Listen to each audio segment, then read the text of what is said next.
Question है construct a graph that will compare male and female within each province as well as total respondent in both the provinces. हर province के अंदर mail और female कितने हैं उनका comparison, और दोनों प्रोविंसेस में टोटल भी कंपेयर होना चाहिए। Within province gender comparison होगा और then between province total number of respondent का भी कंपैरिजन करना है कि किसमें ज़्यादा रिस्पोंडेंट है और किसमें जो है वो कम रिस्पोंडेंट है। कुछ इस तरह का हमें टेबल चाहिए लाइक दिस वन के प्रोविंसेस एक्स एक्सिस पे और जो जेंडर है वो इस तरह से आ जाए male female. Within each province दोनों का कंपैरिजन हो और टोटल जो बार्स हैं वो टोटल को कंपेयर कर रही है। 600 में इस ग्राफ को क्या कहते हैं जिसमें टोटल बार होते हैं और उसके मुख्तलिफ कंपोनेंट्स होते हैं। मल्टीपल नहीं, इसे कहते हैं कंपोनेंट बार चार्ट। कंपोनेंट जो टोटल बार होता है वो टोटल रिप्रेजेंट कर रहा होता है और उसके जो पोर्शन होते हैं वो कंपोनेंट्स को रिप्रेजेंट कर रहे होते हैं। जब ऑब्जेक्टिव हो कंपोनेंट्स का कंपैरिजन करना and at the same time total भी कंपेयर करना। टोटल भी कंपोनेंट का ऐड करें टोटल बन गया, तो फिर इसके लिए हम कंपोनेंट बार चार्ट यूज़ करते हैं। SPSS में इसको वो कंपोनेंट नहीं बल्कि स्टैक बार का नाम देता है, stack bars. Graph legacy dialogs bar, third option है स्टैक बार्स। डिफाइन कर दें। कैटेगरी एक्सिस, कैटेगरी एक्सिस से मुराद है एक्स एक्सिस पे क्या आएगा, ये कैटेगरी एक्सिस। तो provinces on category axis. Define stacked by, इसे मैं स्टैक कह रहा हूँ। स्टैक किससे बना हुआ है, जेंडर से। Define stack by gender. इस साइड पर कैटेगरी एक्सिस प्रोविंसेस आएगा और जो स्टैक बनेंगे वो जेंडर के बन जाएंगे।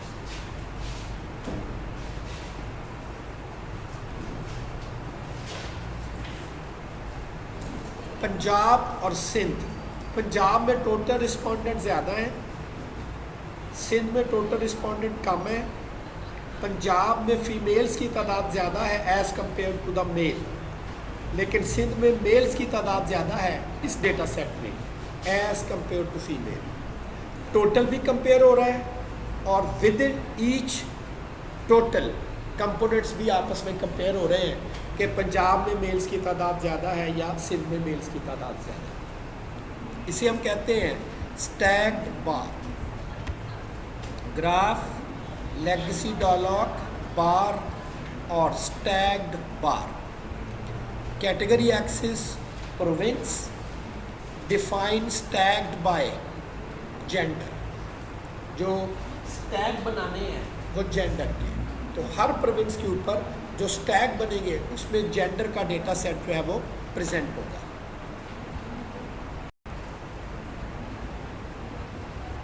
जेंडर का डेटा सेट जो है वो प्रेजेंट हो जाएगा।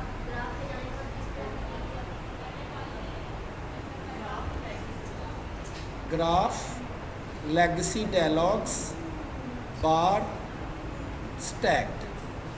डिफाइन, या इसे डबल क्लिक करना है, सिलेक्ट करना है तो ये विंडो ओपन हो जाएगी जहाँ पर कैटेगरी एक्सिस का मतलब है कि एक्स एक्सिस पे क्या अपीयर हो, एंड देन डिफाइंड स्टैक की बजाय है कि जो स्टैक बने वो उसमें क्या डेटा अपीयर हो, जेंडर का डेटा स्टैक में अपीयर हो। ओके कर देंगे तो देन वो इसको प्रेजेंट कर देंगे। नेक्स्ट क्वेश्चन है construct a graph that will pair male and female each province separate। पिछले जो पार्ट है उसमें मेंशन था कि उनका टोटल भी कंपेयर करना है। यहाँ मेंशन है कि सिर्फ मेल और फीमेल का कंपैरिजन करना है हर प्रोविंस में अलग-अलग से, लेकिन टोटल ही कंपेयर करना है। इसके लिए हम मल्टीपल बार चार्ट्स लेंगे। प्रोविंस, ये जो मेल का बार है और फीमेल का, इसके साथ दोनों साइड आने चाहिए ताकि उनका कंपैरिजन हो। ऑप्शन यूज़ करेंगे उसी तरह से ग्राफ, लेगेसी डायलॉग्स बार और इस दफ़ा क्लस्टर्ड बार, जिसमें स्टैग नहीं बनेंगे बल्कि हर की अलहदा से बात बन जाएगी। उसी तरह से प्रोविंस इन कैटेगरी एक्सेस आ जाएगा। जेंडर जो है उसके अलहदा से बार्स बन के क्लस्टर हो जाएंगे, इकट्ठे हो जाएंगे। स्टैग का मतलब है एक दूसरे के ऊपर, क्लस्टर का मतलब इकट्ठे लेकिन ग्रुप की फॉर्म में। जी देखिए, पंजाब में मेल और फीमेल का कंपैरिजन, लेकिन टोटल कंपैरिजन नहीं है इसमें। टोटल कब होना था? अगर ये एक दूसरे के ऊपर प्लेस होते फिर टोटल कंपैरिजन भी हो जाना था। अब टोटल कंपैरिजन नहीं है, सेपरेटली उन इंडिविजुअल्स के कंपैरिजन से। ये इसलिए होता है कि कई दफ़ा सेपरेट जो इन्फॉर्मेशन होती है उन्हें इकट्ठा किया जाए ना तो उसका कोई मतलब नहीं होता। लाइक इम्पोर्ट एक्सपोर्ट को इकट्ठा कर दिया जाए तो क्या, कुछ भी नहीं है। इम्पोर्ट कितनी पाकिस्तान की, इस दफ़ा की एक्सपोर्ट कितनी है, इम्पोर्ट प्लस एक्सपोर्ट टोटल क्या है ये, वो कहते हैं ये कोई इन्फॉर्मेशन नहीं है। हाँ, हम अलग देखना चाहते हैं कि इस साल पाकिस्तान में इम्पोर्ट ज़्यादा हुई कि एक्सपोर्ट ज़्यादा हुई है, लेकिन इकट्ठा करना ये कोई तुक नहीं है। अगर कोई स्टूडेंट्स है मेल फीमेल, इकट्ठा करना सेंसेबल है। Total strength of the class हो जाएगी। डिपार्टमेंट, आप यूनिवर्सिटी के डिफरेंट डिपार्टमेंट्स का डेटा ले रहे हैं, अगर तो वो एक ही फैकल्टी के डिपार्टमेंट्स हैं, सबको इकट्ठा ले दिया जाए तो उस फैकल्टी से स्ट्रेंथ आ जाएगी। लेकिन एक अगर कंप्यूटर साइंस डिपार्टमेंट का कंपैरिजन इंटमोलॉजी से कर रहे हैं, इकट्ठा दोनों को कर दें तो क्या इन्फॉर्मेशन है? तो कोई इन्फॉर्मेशन नहीं है। तो जब इन्फॉर्मेशन इकट्ठी करके यूज़फुल मीनिंगफुल बने तब आपने कंपोनेंट, और अगर ऐसा नहीं है तो हम उनको सेपरेट तो फिर हम मल्टीपल बार चार्ट से उनका कंपैरिजन करेंगे। नेक्स्ट क्वेश्चन है, construct a graph that will represent father occupation data with respect to total. कि जो फादर ऑक्यूपेशन का डेटा सेट है उस फादर ऑक्यूपेशंस में डिफरेंट ऑक्यूपेशंस हैं, तो बिजनेस जॉब, उनकी बिजनेस है, प्राइवेट जॉब है, इस तरह से सारी की सारी। वो कहता है कि टोटल में से उसका कंट्रीब्यूशन देखना चाहिए। देखिए, अगर आप सिंपल बार चार्ट बना देंगे तो जो 3 या 4 या 5 ऑक्यूपेशन है उनके अलग बार बन जाएंगे, लेकिन टोटल में से नहीं पता चलेगा कि टोटल में से प्राइवेट जॉब वाले कितने हैं। और ये एक आपने पढ़ा होगा पाई डायग्राम, सर्कल, उसमें इसको स्लाइस बोलते हैं। पता चल जाएगा कि टोटल में से एक स्लाइस वाले कितने हैं, गवर्नमेंट जॉब वाले कितने हैं, प्राइवेट जॉब वाले कितने हैं, जॉबलेस कितने हैं। तो टोटल में से कंपोनेंट का आपस में कंपैरिजन रिक्वायर्ड नहीं है, कंपोनेंट का कंपैरिजन रिक्वायर है विद रिस्पेक्ट टू टोटल। जैसे कैंडिडेट हैं, इलेक्शन में खड़े हो गए, अगर तो सिर्फ उनका आपस में कंपैरिजन करना हो कि एक कैंडिडेट ने कितने वोट लिए, दूसरे कैंडिडेट ने कितने वोट लिए और थर्ड कैंडिडेट के वोट, कंपैरिजन हो जाएगा। अगर ये देखना हो कि इसने टोटल में से कितने वोट लिए, वो तो कहीं नहीं है, तो सर्कल बना दिया जाता है। टोटल एक कैंडिडेट के वोट आ गए, दूसरे के वोट आ गए, आपने कहा जी इस कैंडिडेट ने ऑलमोस्ट हाफ वोट तो ले लिए। तो टोटल में से अगर कंपोनेंट्स का शेयर कैलकुलेट करना हो तो पाई डायग्राम यूज़ की जाती है। ग्राफ, लेगेसी डायलॉग्स और पाई डायग्राम।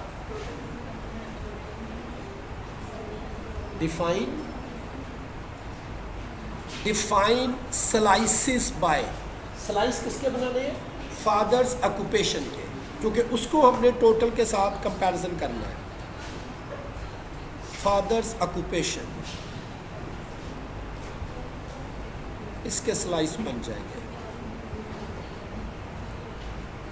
तो ऑलमोस्ट चारों कैटेगरीज जो हैं वो सिमिलर ही हैं।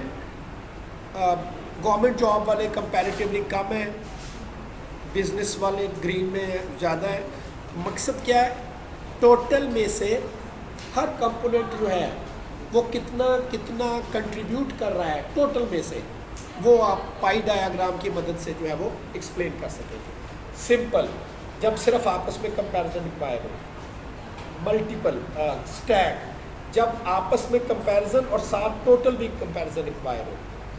पाई डायग्राम, जब कंपोनेंट्स का आपस में नहीं सिर्फ टोटल से कंपैरिजन रिक्वायर हो, तो हम पाई डायग्राम से उस सब का सब कंपैरिजन जो है वो परफॉर्म करके एंड देन उसकी वैल्यू जो है वो फाइंड कर सकते हैं। ये तो थे कुछ यूनिवेरिएट टेबल, सिंगल वेरिएबल के टेबल्स एंड देन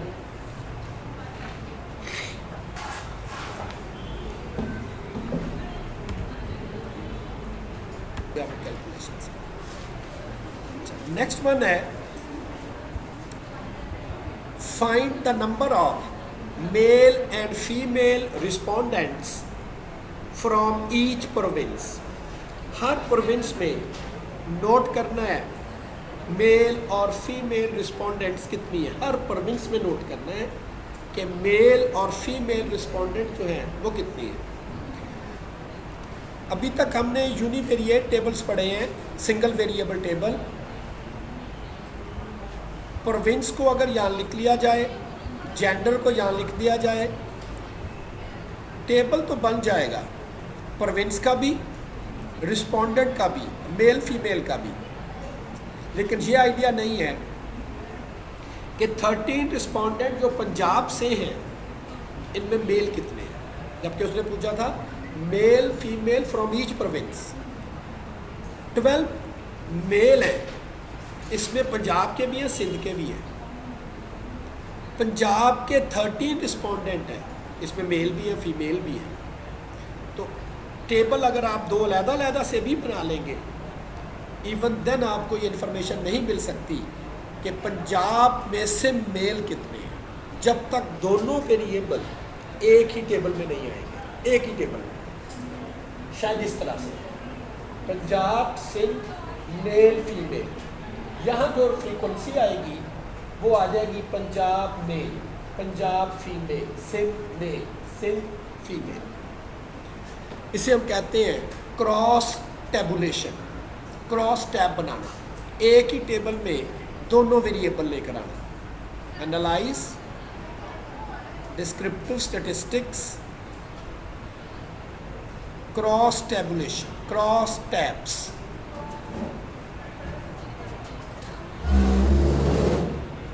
प्रोविंस एक रो पर आ गया, जेंडर कॉलम्स पर आ गए, दोनों वेरिएबल अब एक ही टेबल में अपीयर हो गए। 5 मेल जो हैं वो पंजाब से हैं, 8 फीमेल पंजाब से हैं, 7 मेल सिंध से हैं और 5 फीमेल जो हैं वो सिंध प्रोविंस से हैं। दोनों इन्फॉर्मेशन एक साइड पर जेंडर आ रही है, एक साइड पर उसका प्रोविंस आ रहा है। इसको हम कहते हैं क्रॉस टैबुलेशन। दोनों वेरिएबल सेम टाइम जब एक टेबल में आएंगे तभी आप बता सकते हैं कि प्रोविंस वाइज उनकी जेंडर क्या है। जबकि पहले भी हमने यही सारा कुछ ड्रॉ किया था, लेकिन वो टेबल चूँकि अलग-अलग से थे तो बिल्कुल भी आइडिया नहीं हो रहा था कि कौन सा डेटा सेट जो है वो कहाँ पर है। अब देखें, इसमें भी प्रोविंस और जेंडर है, इसमें भी प्रोविंस और जेंडर है, लेकिन ये दोनों एक टेबल में है, ये अलग-अलग टेबल में, तो वहाँ से वो इन्फॉर्मेशन नहीं मिल सकती। इस टेबल से जरूर सेकंड टेबल से मिल सकती है कि पंजाब में मेल कितने हैं, पंजाब में फीमेल कितनी है, सिंध में मेल कितने हैं, सिंध में फीमेल। एक्सेल में हमने इसको पिवट टेबल कहा था, बिल्कुल ऐसे ही किया था, पिवट टेबल। उसमें हमने एक रो में रख दिया था, एक को ब्रैक करके कॉलम में रख दिया था, और वैल्यूज़ में हमने सम या जो है, यहाँ वैल्यूज़ में नहीं कुछ रखना, वो खुद ही इसकी फ्रीक्वेंसी कैलकुलेट कर देगा। नेक्स्ट क्वेश्चन है find the number of Muslim and non Muslim respondent from each province. किन किन का जिक्र हो रहा है? मुस्लिम नॉन मुस्लिम की इंफॉर्मेशन किस वेरिएबल में है? रिलीजन में। प्रोविंस की इंफॉर्मेशन प्रोविंस में। अगेन 2 वेरिएबल्स का जिक्र हो रहा है, तो हमें दोबारा क्रॉस टेबल बनाना है। Cross tabs, gender, province. Gender को स्किप कर देते हैं और रिलीजन का टेबल इसमें वैल्यूज वेरिएबल इसमें सेट कर लेते हैं। टेबल बन गया religion of the respondent with province wise. कितने मुस्लिम पंजाब से, how many Muslim from Punjab? 10, ये 10।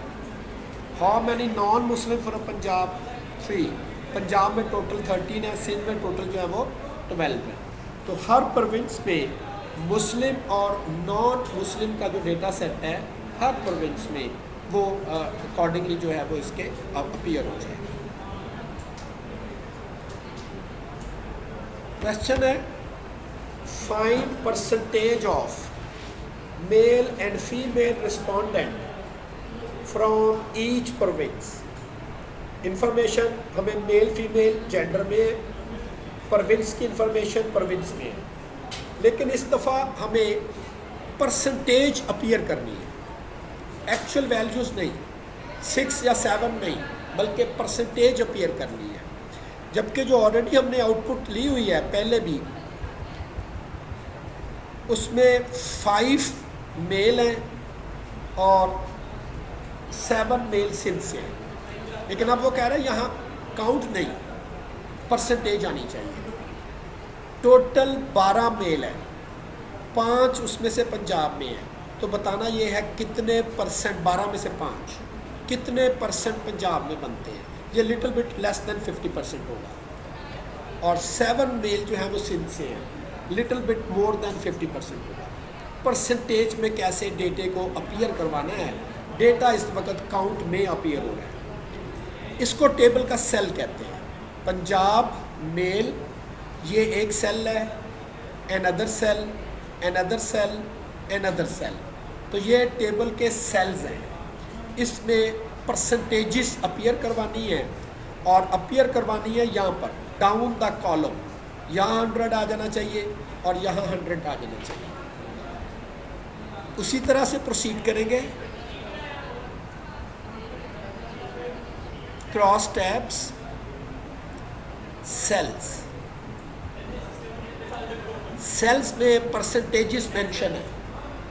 परसेंटेजेस आप जस्ट टिक कर देंगे कि डाउन द कॉलम परसेंटेजेस बना दें, तो वो सारी की सारी काउंट भी रिप्रेजेंट करेगा। और इस दफ़ा एक नई एंट्री आ रही है, इसको हम परसेंटेजेस कहेंगे। 100% पंजाब में 10 मेल हैं, मुस्लिम्स हैं। हमें जेंडर वाइज चाहिए था। Frequencies cross tabs, male female का डेटा सेट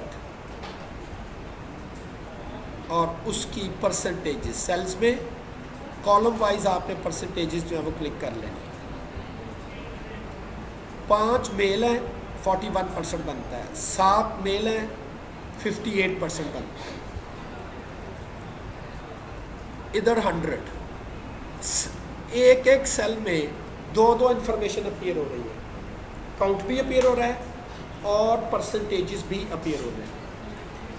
इसे हम कह सकते हैं ये स्टैटिस्टिक्स है, काउंट और परसेंटेजेस, दो चीज़ें अपीयर हो रही हैं।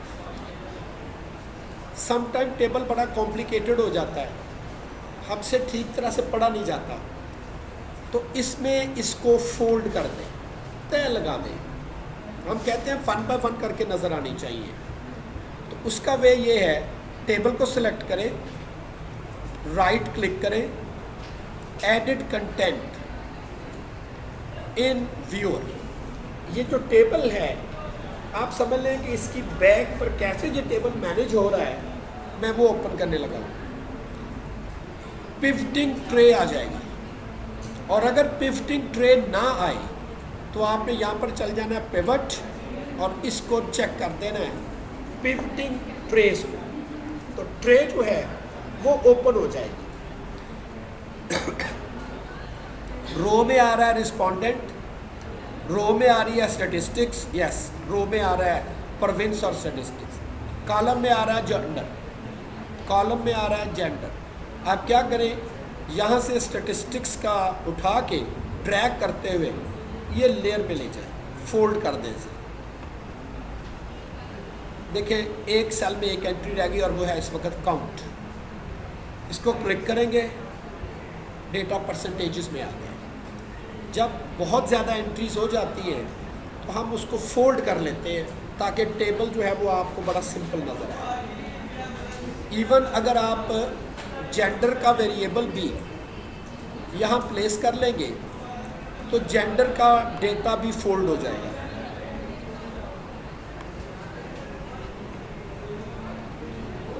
सिर्फ प्रोविंस रह गया, जेंडर का डेटा भी फोल्ड हो गया, स्टैटिस्टिक्स भी फोल्ड में चले गए, मेल। और अब आपके पास ये डेटा सेट हो जाएगा फीमेल। स्टैटिस्टिक्स ड्रैग करके कॉलम वाली साइड पे ले आए तो देखें स्टैटिस्टिक्स कॉलम साइड पे चले गई, ये वाली। यहाँ काउंट आ गया, उसके सामने परसेंटेज आ गई, डेटा सेट फीमेल का है और इस वक्त ये डेटा सेट मेल का है। सब चीज़ें फोल्ड से निकाल लें, जिस साइड पर आप इसे ड्रैग करेंगे ये डेटा उसी साइड पे चला जाएगा। सम टाइम टेबल्स की डायमेंशंस आपको अच्छी नहीं, आप कहते हैं ये इधर आना चाहिए, ये इधर आना चाहिए, तो ये अच्छी ऑप्शन है पिवटिंग ट्रे की। टेबल को क्लिक कर लें, इस रेड एरो से मतलब होगा टेबल सेलेक्ट हो चुका है। राइट क्लिक करें, edit content in viewer, edit content in viewer. Pivoting tray नहीं आ रही, पिवट ट्रे को क्लिक करें, पिवटिंग ट्रे आ जाएगी। और अब इसमें टेबल की रो साइड कॉलम साइड पे क्या क्या पड़ा हुआ है, उसने टेबल का एक फॉर्मेट दिया हुआ है और जिसमें मेंशन है कि रो साइड पर क्या इन्फॉर्मेशन है और कॉलम साइड पे क्या इन्फॉर्मेशन जो है वो अवेलेबल है। नेक्स्ट था find percentage of Muslim and non Muslim respondents from each province. हर प्रोविंस में मुस्लिम नॉन मुस्लिम की परसेंटेजेस रिक्वायर है। कैसे करेंगे इसे? एनालाइज, क्रॉस टैब्स, जेंडर को हम यहाँ से एक्सक्लूड करके और रिलीजन्स को हम इंक्लूड कर लेंगे एंड देन ओके। तो देखें मुस्लिम नॉन मुस्लिम की प्रोविंस वाइज नंबर भी अपीयर हो रहा है और साथ उसके परसेंटेजेस भी अपीयर हो रहे हैं।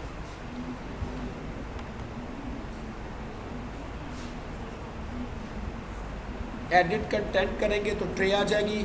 ट्रे में जिस भी वेरिएबल्स को आप फोल्ड में लगाना चाहें आप फोल्ड कर सकते हैं इसे। ना भी बस करें ना बातें करना, उनको मना करें, उनको पता नहीं चलता।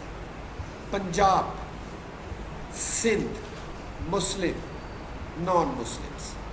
तो फोल्ड में होता है कि टेबल हाई डायमेंशन पे चला जाता है, समझ नहीं आ रही होती, कागज़ बहुत सारे लेंथी हो जाए तो आप उसे फोल्ड कर लेते हो। एक एक करके जब आप पढ़ते हो तो आप कहते हो अब ज़्यादा क्लियर है। तो टेबल को अगर आप देखें कितनी डायमेंशन का टेबल रह गया है, लेकिन अगर यही सारी एंट्रीज में यहाँ से एक्सक्लूड करता हूँ, रो में ले आता हूँ, ये एंट्रीज कॉलम में ले जाता हूँ, तो टेबल अनफोल्ड हो जाएगा, सारे का टेबल एक्सपैंड हो जाएगा और एक ही दफ़ा सारी एंट्रीज जो है अब वो यहाँ पर आ जाएगी।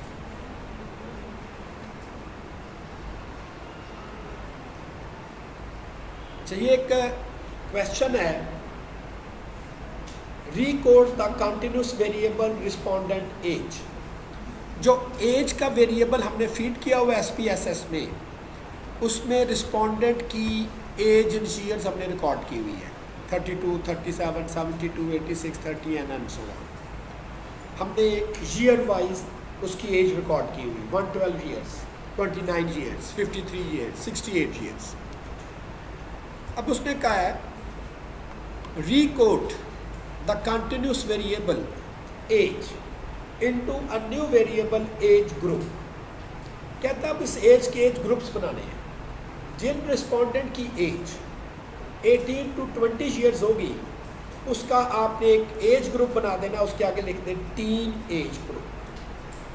जिसकी एज 21 से 40 होगी यंग अडल्ट, 41 से 60 मिडल अडल्ट, 61 ईयर और above late adult.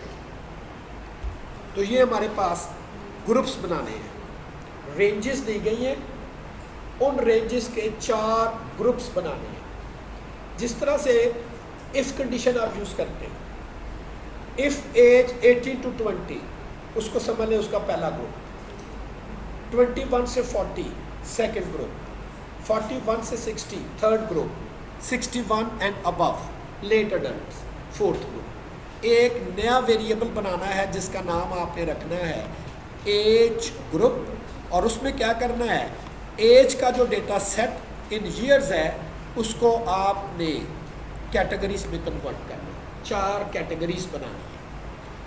Income record की हुई है थाउजेंड्स में, ऑब्जेक्टिव था मिडिल इनकम, हाई इनकम और लो इनकम ग्रुप बना दें। तो हम कहेंगे जी फ़र्ज़ करें आपको टारगेट भी दे दिया जाता है 30,000 से कम वाले लो इनकम ग्रुप में रख दें, 30 से 50 वाले मिडल में, 50 से ऑनवर्ड हाई इनकम में। तो किस तरह से आपने रीकोडिंग करनी है, शफलिंग करनी है। कमांड SPSS में यूज़ करेंगे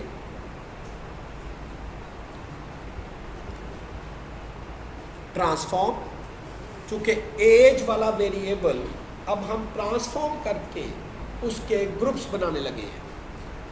विजुअल बिनिंग, बिन ग्रुप्स बना देना, बिन बना देना, विजुअल बिनिंग।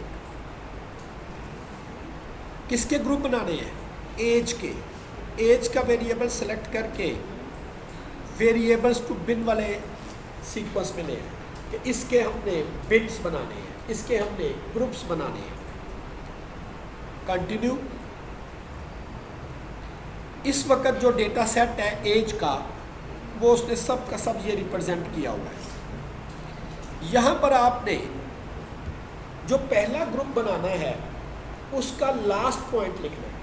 पहला ग्रुप था 18 टू 20, आपने यहाँ 20 लिख देना है। तो कंप्यूटर ने समझना है कम से कम वैल्यू से लेकर 20 तक एक ग्रुप बन जाएगा। यहाँ आपने लिख देना है 20, और नोट करेंगे इस ऊपर वाले पिक्चर पे कि यहाँ एक बार लग जाएगी, ये ग्रुप बन गया, जो कि लोवेस्ट वैल्यू से स्टार्ट होगा और 20 तक जाएगा। इसका नाम हमने क्या रखा था, टीन एज ग्रुप, TA लिख दिया मैंने, टीन एज ग्रुप। तो जिनके भी age from lowest up to 20 year होगी उसको आगे वो ग्रुप बना देगा और उस ग्रुप के आगे लिख देगा कि ये टीन एज ग्रुप है। 20 से ऑनवर्ड कहाँ तक, 20 से ऑनवर्ड 40 तक, 20 से onward up to 40 young adult, 40 से onward up to 60 middle adult, और 60 से onward up to high value late adult. देखिए उसने ऊपर ग्रुप्स भी बना दिए, फर्स्ट ग्रुप, सेकंड, थर्ड और फोर्थ ग्रुप। अब ये जो एज वाला वेरिएबल है इसको हमने रेंजेस लगा दी कि यहाँ तक पहला ग्रुप, इसके बाद ग्रुप, इसके बाद ये डेटा भी तो कहीं सेव करना है। Age groups, age groups okay कर दें। Binning specification will create one variable, okay. डेटे में जाके देखेंगे लास्ट पर एज ग्रुप्स बन चुके हैं। चूंकि जो भी काम करेगा उसे वेरिएबल नहीं बनता, बिल्कुल डेटे के लास्ट कॉलम के बाद नेक्स्ट कॉलम पे जाके उसे सेव कर देता है। वेरिएबल को ड्रैग करके ज़रा एज वाले के साथ ही ले जाएं। वेरिएबल को सिलेक्ट किया और ड्रैग करके इसे एज वाले वेरिएबल के साथ ही अटैच करते हैं। 32 वाला यंग अडल्ट है, 37 वाला यंग अडल्ट है, 72 वाला क्योंकि ये 61 से अबव है लेट अडल्ट है, लेट अडल्ट है, late adult, young adult, teen age, क्योंकि ये 20 से नीचे है। तो इस तरह से आप किसी भी वेरिएबल्स की रीग्रुपिंग कर सकते हो, उनके ग्रुप्स बना सकते हो। आपके पास कोई डेटा लेकर आया, वो कहता जी कि ये मेरे पास इनकम का डेटा सेट है, लेकिन मैंने ज़रा इनके 3 ग्रुप 4 ग्रुप्स बनाने हैं। वो आपको इन्फॉर्म करेगा कि कहाँ तक एक ग्रुप, कहाँ तक दूसरा, थर्ड, फोर्थ। आप सिर्फ हाईएस्ट पॉइंट देते जाएंगे कि पहला कट कहाँ लगाना है, दूसरा कट कहाँ लगाना है, थर्ड कट, फोर्थ कट, और उसके आगे उसके लेबल्स लिखते जाएंगे। तो उसने क्या करना है, कोड भी खुद ही दे देने 1 2 3 4 और साथ उसके लेबल भी लगा देने। एज ग्रुप को देखें, मैंने तो नहीं ये लिखा कि 1 = TA, 2 = YA, 3 = MA और 4 = LA। मैंने तो सिर्फ लिखा था TA, YA, MA और LA। उसने खुद ही इसको कोड लगाए और उसके साथ उसकी लेबल्स भी अटैच कर दिए। कहाँ से मैंने ये पिक किया है? ट्रांसफॉर्म, विजुअल बिनिंग, जिसको बिन करने हैं एज, कंटिन्यू, और कहाँ कहाँ पर ग्रुप्स बनाने हैं उसके फाइनल पॉइंट्स लिखते जाएं। पहला ग्रुप 20 पे ख़त्म करना है, दूसरा 40 पे, तीसरा 60 पे, और फोर्थ ग्रुप पे वो हायर वैल्यू तक लेके जाएं। हाँ जी, क्लियर ये पॉइंट? नेक्स्ट क्वेश्चन है,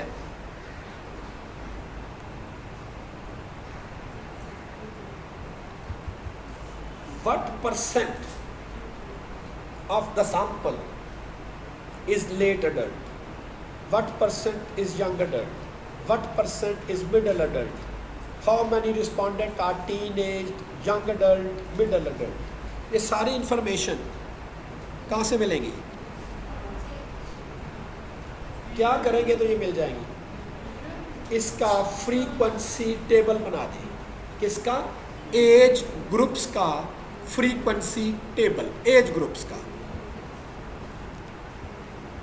एनालाइज, डिस्क्रिप्टिव और फ्रीक्वेंसी। बाकी वेरिएबल हम एक्सक्लूड कर देते हैं और एज ग्रुप्स के फ्रीक्वेंसी बना देते हैं। फ्रीक्वेंसी का मतलब होता है काउंट, गिनना।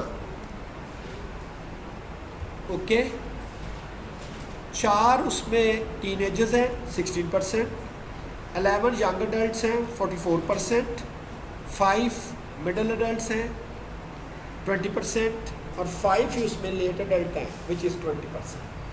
फ्रीक्वेंसी टेबल, हर एक को उसने काउंट भी कर दिया और आगे उसकी फ्रीक्वेंसीज भी मेंशन कर दी। एफ पार्ट है recode teenaged and young adult age one group. हमने टोटल 4 ग्रुप्स बनाए हुए हैं, teenaged, young adult, middle adult and late adult. वो कहता है कि जो पहले 2 हैं, टीनेज्ड एंड यंग अडल्ट, जो पहले 2 हैं उनका एक ही ग्रुप बना दिया जाए और उसका नाम रख दिया जाए टीन एज ग्रुप। और जो मिडल और लेट वाले हैं उनको एक ग्रुप में रख दें और उसका नाम कर दिया जाए अडल्ट। पहले इस वक्त जो हमारे पास ग्रुपिंग हुई है, 1 जो है वो टीनेज है, 2 यंग अडल्ट है, 3 मिडल अडल्ट है एंड देन 4 लेट अडल्ट है। वो कहता है इन दोनों को एक ग्रुप बना दें और इन दोनों का एक ग्रुप बना दें। रीकोडिंग कर दें। जिनका कोड 1 2 है उनका कोड 1 कर दें, जिनका कोड 3 4 है उनका कोड 2 कर दें। रीकोडिंग कर दें। Transform, Recode into different variables. ये भी रहे और एक डिफरेंट वेरिएबल भी बन जाए। 4 कैटेगरीज भी रहे और ये 2 कैटेगरीज में भी कोड हो जाए। Recode into different variables. किसको हमने रिकोड करना है? एज ग्रुप्स को हमने रिकोड करना है, क्योंकि इसके 4 एज ग्रुप्स बने हुए हैं। जो नया वेरिएबल आपने बनाना है उसको आप कह दें new age groups. Age groups change कर दें। एज ग्रुप्स जिसमें चार जिसमें एज ग्रुप्स बने हुए हैं उसको आपने न्यू एज ग्रुप्स में बदल देना है और वो नया वेरिएबल होगा। अब ये कैसे बताएंगे कि जहाँ 1 2 हो उसे 1 में बदलें, 3 4 वैल्यूज़ को 2 में बदल दें। ओल्ड न्यू वैल्यूज़ यहाँ से चेंज होगी, old and new values. Old value 1 2, new value 1, old value 3 4, new value 2। Old value चूँकि ये रेंज है 1 थ्रू 2, 1 से लेकर 2 तक, 1 से लेकर जो 2 तक की वैल्यूज हैं उसका कोड क्या बनाना है 1। न्यू वैल्यू 1 बना दें, इसको ऐड कर दें लिस्ट में। 1 थ्रू 2 यानी कि 1 and 2 चेंज इनटू 1। और क्या करना है 3 and 4 चेंज इनटू 2 ऐड। तो ओल्ड 1 2 न्यू 1, ओल्ड 3 4 न्यू 2। इससे ओल्ड वैल्यू लेगा, इस स्कीम को फॉलो करेगा और न्यू वेरिएबल में वो वैल्यू प्लेस कर देगा। डेटे के लास्ट पे वो कॉलम बन चुका होगा। लास्ट वन जो है न्यू एज ग्रुप्स, देखिए ये उसने वैल्यू रिकोड कर दी है। जहाँ 1 2 आया होगा वहाँ 1 आ गया, जहाँ 3 4 आ रहा होगा वहाँ पर 2 आ गया। इसको लेबल खुद देना पड़ेगा। New age group value labels खुद देने पड़ेंगे। वहाँ पर उसने दोनों काम खुद ही किया था, हमने सिर्फ लिख दिया था टीन एज ग्रुप। उसने 1 कोड लगा के उसके आगे खुद ही टीन एज लगा दिया। यहाँ पर हम लिख देते हैं टीनेज 1, टीनेज 2, अडल्ट। तो 4 ग्रुप्स जो हैं वो 2 ग्रुप्स में चले जाएंगे। इस वेरिएबल को भी उसी वेरिएबल के साथ ही लिख लें ताकि हमें क्लियरली नज़र आए कि क्या ये इंफॉर्मेशन है।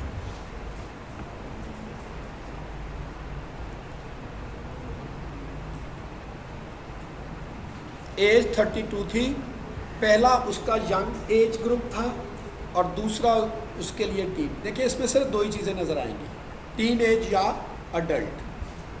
वैल्यू लेबल चेंज करें, जहाँ 2 है वहाँ देखिए 1 नज़र आ रहा है, जहाँ 2 था वहाँ 1 नज़र आ रहा है, जहाँ 2 है वहाँ 1 नज़र आ रहा है, जहाँ 4 था वहाँ 2 होना चाहिए, जहाँ 3 था वहाँ पर भी 2 ही होना चाहिए। तो रेंज को चेंज करना हो, विजुअल बिनिंग, इंडिविजुअल वैल्यूज़ को रिकोडिंग में करनी हो तो Recode into different variable option, दोनों ट्रांसफॉर्म में अवेलेबल हैं। विजुअल बिनिंग और रिकोड इनटू डिफरेंट वेरिएबल्स, तो दोनों ऑप्शन जो हैं वो यहाँ पर अवेलेबल है।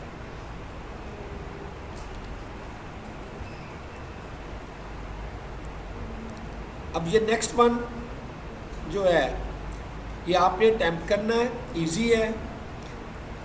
जो मदर एजुकेशन हमने रिकॉर्ड की हुई है, मदर एजुकेशन, उसमें एक्चुअल ईयर्स ऑफ स्कूलिंग है कि कितने साल वो स्कूल अटेंड किया है।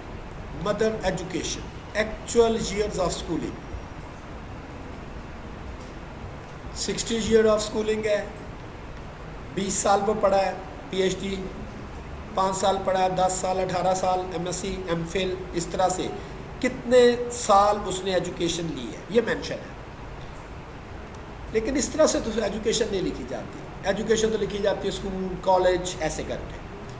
उसके भी हमने ग्रुप्स बनाने हैं। जिनकी एजुकेशन 1 to 10 ईयर्स है उसके आगे आ जाना चाहिए स्कूल एजुकेशन। जिनकी 11 से 14 है उसके आगे आ जाना चाहिए कॉलेज एजुकेशन। और जिनकी 15 एंड अबव है उसके आगे आ जाना चाहिए यूनिवर्सिटी एजुकेशन।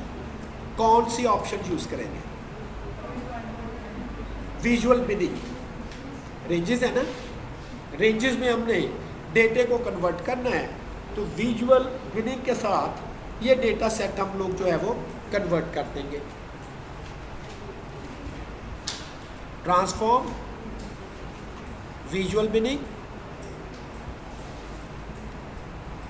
मदर्स एजुकेशन के ग्रुप्स बनाने हैं।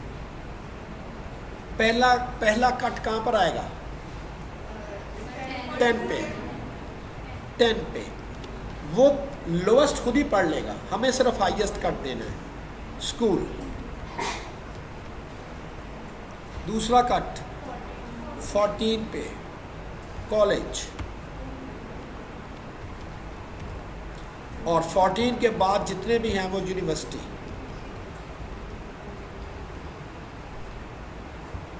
और इसके बाद यहाँ पर वो वेरिएबल का नाम रखें जहाँ पर ग्रुप्स बन के जाएंगे। Mother EDU groups, okay.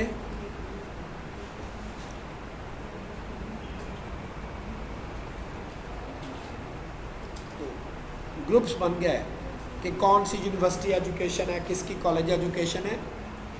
बहुत ज़्यादा हमें ज़रूरत पड़ती है, लोग समटाइम डेटा ऐसे कलेक्ट कर लेते हैं, बाद में कहते हैं कि अब हमने इसकी ग्रुपिंग करनी है। तो अगर तो वो रेंजेस पे हो, फ़र्ज़ करें वो एग्रीकल्चर साइड से आए हैं, वो कहते हैं जी कि अगर उसकी यील्ड जो है वो 10 kg से कम हो तो लो यील्ड लिख दें उसके आगे, अगर 10 से 15 के दरमियान हो तो मॉडरेट यील्ड लिख दें, 15 से आगे हो तो हाई यील्ड लिख दें। डेटा उनका थाउजेंड्स में है और उन्होंने 3 ग्रुप बनाने हैं। विजुअल बिनिंग के साथ जाके इनके ग्रुप्स हैं वो आप लोग बना सकते हैं। जो कॉलेज और यूनिवर्सिटी एजुकेशन है इसको मैंने कहना हाई एजुकेशन, और जो स्कूल एजुकेशन है उसे कह देना लो एजुकेशन। कैसे इस चीज़ को अचीव करेंगे? 3 ग्रुप बने हुए हैं, यूनिवर्सिटी, कॉलेज, स्कूल। अब मैंने स्कूल एजुकेशन को लो कहना है और कॉलेज यूनिवर्सिटी को हाई कहना है। Transform, recode into different, reset कर लें। मदर एजुकेशन ग्रुप्स बने हुए हैं, न्यू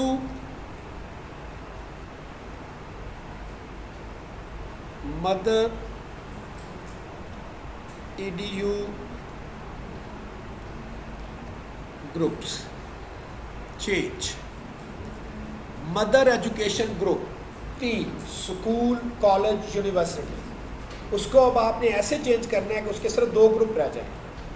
स्कूल जो कि जिसका कोड 1 है वो 1 ही रहे, कॉलेज जिसका कोड 2 है, यूनिवर्सिटी जिसका कोड 3 है, दोनों का कोड क्या होना चाहिए? 2। ओल्ड न्यू वैल्यू, चूँकि सिंगल वैल्यू है 1, इसका कोड रहने दें 1 और ऐड करवा दें। 1 विल चेंज इनटू 1, यानी कि वो चेंज नहीं होगा। अब दूसरे में रेंज आ रही है 2, 3 और इसका कोड क्या हो जाए? 2 हो जाए।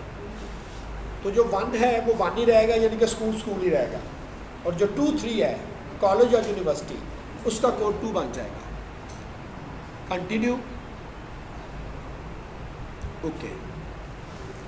टेबल में डेटे में जाके देखेंगे तो लास्ट पे ग्रुप्स बन जाएंगे, लेकिन इसके लेबल्स नहीं आएंगे। लेबल्स हमें खुद लिखने पड़ेंगे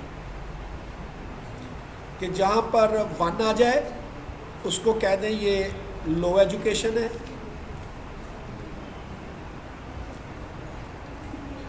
2 आ जाए वो हाई एजुकेशन है।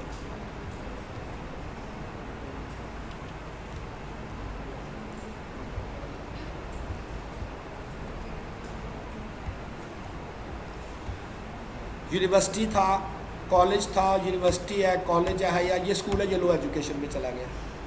स्कूल एजुकेशन लो एजुकेशन है, यूनिवर्सिटी वाले जो है वो हाई एजुकेशन है। पर्पस क्या है?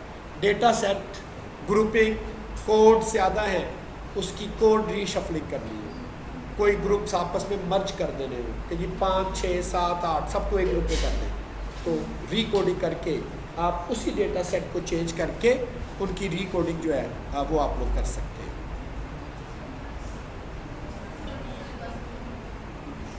How many mothers has only school education, what percentage of mothers has college education, what percentage of mothers has school और college education, ये कैसे अचीव करेंगे?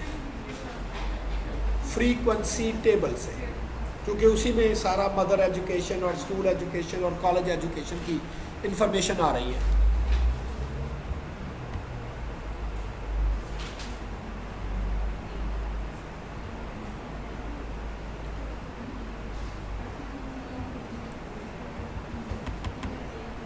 न्यू मदर एजुकेशन ग्रुप्स, जिस इसी में स्कूल, यूनिवर्सिटी और कॉलेज आ रहा है।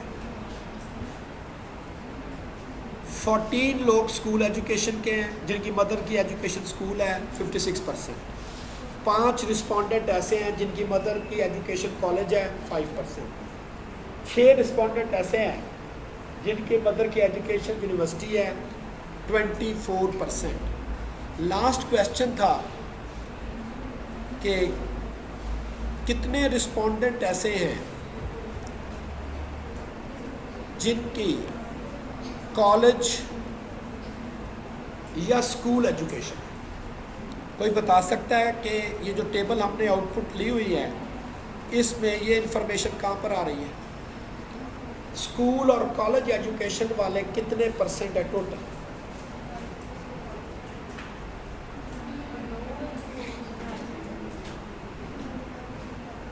56 स्कूल वाले हैं, 20 कॉलेज वाले हैं।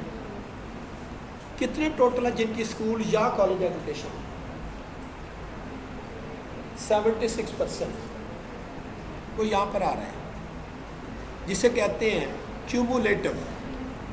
जीपीए होती है हर उस सेमेस्टर की, सीजीपीए होती है उससे पिछले तमाम की।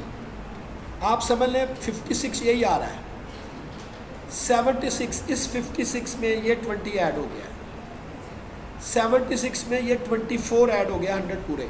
ज़ाहिर है तमाम लोग ऐसे हैं जिनकी यूनिवर्सिटी, कॉलेज या स्कूल एजुकेशन कोई ना कोई जो है वो ज़रूर होगी। इस तरह से हम इनके मुख्तलिफ रिकोडिंग करके और वेरिएबल्स जो हैं वो बना सकते हैं। जो एग्ज़ाम्पल नंबर 6 है वो आपने खुद अटेम्प्ट करनी है, लेकिन उसमें आपको कोई सिलेक्शन करने के लिए कहा जाएगा।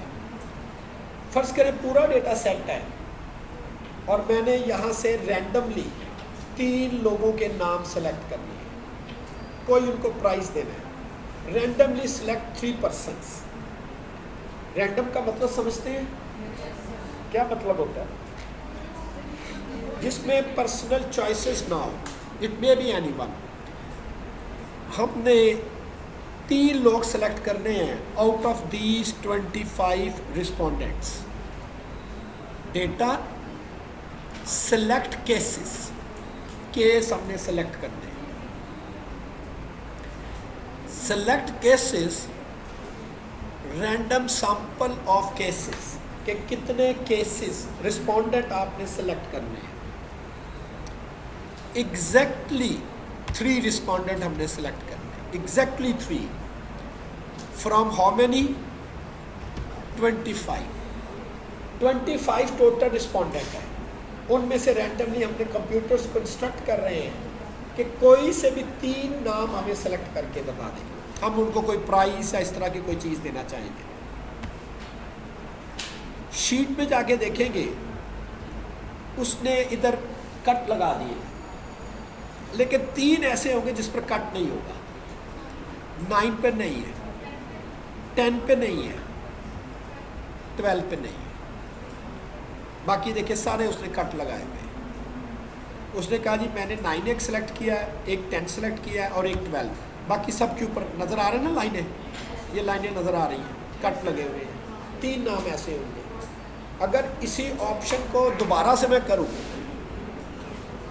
9, 10 और 12, क्या दोबारा वही आएंगे 9, 10, 12?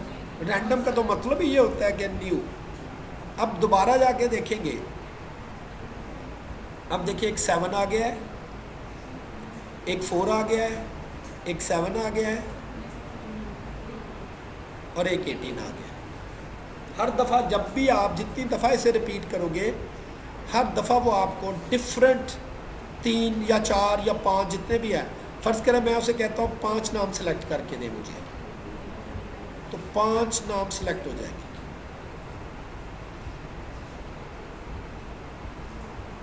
$15, $16, $20, $22 और बाकी एक आध ऊपर होगा 10। सारे सिलेक्शन को ख़त्म करना होगा। Data, select cases, all cases सारे दोबारा फाइल में आ जाएंगे। दोबारा बहुत अच्छी ऑप्शन है। किसी ने कहा सिर्फ मेल का डेटा एनालाइज करना है, सिर्फ मेल का डेटा सेलेक्ट करके एनालाइज कर दे, फीमेल का नहीं होगा। अदरवाइज आपको ढूंढना पड़ेगा मेल का डेटा कहाँ पर है, फीमेल का डेटा कहाँ पर है। आप उसे कहें जी सिर्फ मेल का data, gender is equal to 1, मैं आपको कहता हूँ मेल का डेटा सेलेक्ट करें, सिर्फ मेल का data, select cases, if condition, if male का कोड है 1, if gender is equal to 1, सिर्फ मेल का डेटा सिलेक्ट होगा, बाकी नहीं सिलेक्ट होगा। ये देखिए ये मेल है, इसका डेटा सिलेक्ट है, 1 मेल है, इसका डेटा सिलेक्ट है। Conditional selection, if, random selection, कोई कंडीशन नहीं देनी, कोई 3 आ जाए, तो ये दोनों जो है वो इस तरह से आपस में डिफरेंट हो जाए।